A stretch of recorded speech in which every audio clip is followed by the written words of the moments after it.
Hey, well, guys, thank you very much here. I am joined by the Rolls-Royce CEO, Torsten Müller-Ottfuss. Thank you very much for showing us this beautiful car. Tell me about sales. These don't come inexpensive.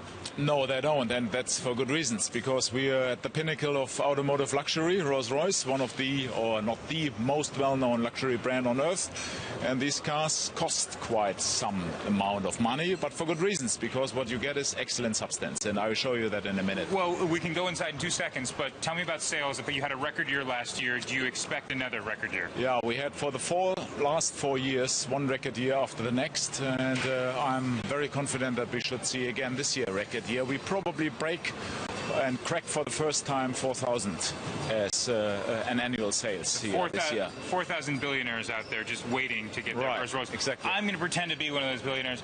Well, they all look the same from the outside, roughly. Let's go inside. That's up to you, however you would like to commission the car. So Okay, I'm going to join me on the other side here. I'm going to attempt to step in here, and I hope I don't blunder. This is obviously my first step into a Rolls-Royce. I should act like I know what I'm doing, but clearly I don't, and we are back here. All right. So tell me about some of the luxury features inside. I mean, this car here celebrates what we call bespoke, which gives you as customer the chance to individualize the cars up to your own fingerprint. And that car here is called a Metropolitan car, which shows beautiful marquetry, not only on the picnic tables, but all over the place. Marquetry which is very much related to cities, city landscapes. Every marquetry here takes at least a couple of days to finish.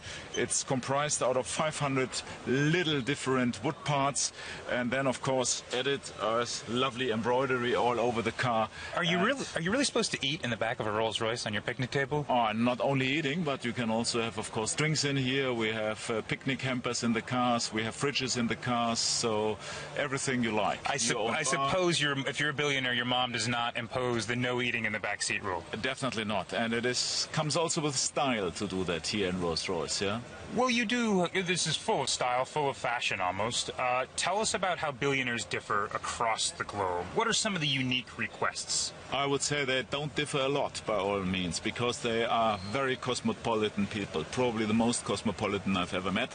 Many of our clients do have residences in all international cities worldwide. They are on private jets all over the place, and for that reason they are very demanding. They never accept any no, and for good reasons, because when you pay that amount of money for one of our cars, you can accept the best and expect the best. What % of your customers buy more than one Rolls-Royce? Quite some. So we have customers who have the whole collection of cars, so all different models. We are talking here about customers who do have even up to over 100 cars in the garage.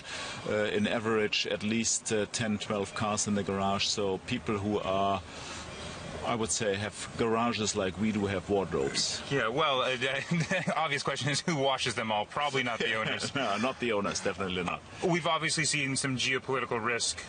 Things in Russia, the market is down. How have your sales been going in Russia?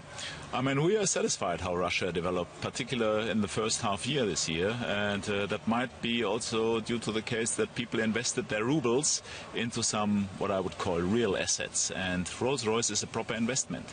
Keeps the value over a long, long time, so we have seen that our sales were soaring in Russia, particularly in the first half year. What % were they up? I mean, they were up around 15–20% compared to the previous years, which is quite substantial, given the overall market circumstances. Yeah, okay, well, next time I have an extra 350,000 pounds to spend, I'm worried about declining ruble. I may park it inside a Rolls-Royce, and I'll be careful not to spill. I just know where I'd spill all the Cheerios, or where my kids would spill the Cheerios in the back. With that, we will send it back to London from inside what could safely be called a comfortable interior.